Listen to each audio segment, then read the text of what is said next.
Ai piedi della rocca ecco il maestoso castello Cini di Monselice, la biblioteca, il cortile veneziano, l'Armeria. Luoghi mistici che fanno rivivere il passato, che lasciano spazio all'immaginazione. Edificato tra l'XI e il XVI secolo, pare nasconda dei segreti. Il luogo in cui il Ghost Hunter Padova si concentrerà stasera per l'indagine strumentale.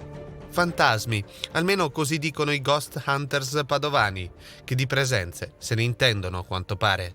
Cacciatori di ombre, di testimonianze dell'aldilà, strumentazioni all'avanguardia, registratori sonori e macchine fotografiche ad infrarossi. È in questo posto che hai conosciuto Etelino?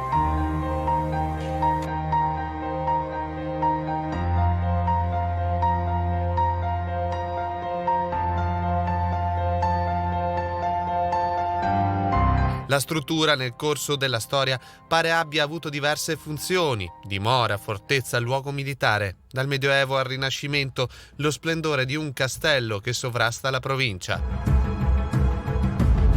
Secondo la leggenda, il castello sarebbe abitato da due fantasmi, quello di Avalda e quello di Jacopino da Carrara.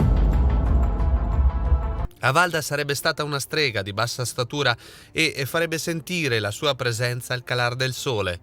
Fu assassinata, pare, da Ezzelino da Romano e per questo il suo fantasma, alla ricerca di vendetta, sarebbe rimasto rinchiuso tra le mura del castello. Jacopino, invece, sembra sia stato segregato dallo zio sospettoso di trame contro di lui. L'indagine parte ed ecco quelli che, secondo i Ghost Hunters, sarebbero dei segni di presenze di qualcosa che andrebbe oltre l'umana comprensione.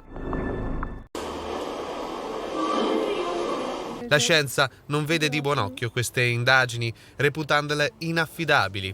Questo team di cacciatori di fantasmi, però, ci crede. Suggestione, fantasia o incredibili scoperte. Nel mondo dei Ghost Hunters, concetti che si confondono, spinti dalla speranza tutta umana di un qualcosa dopo la morte. Hai detto andate via?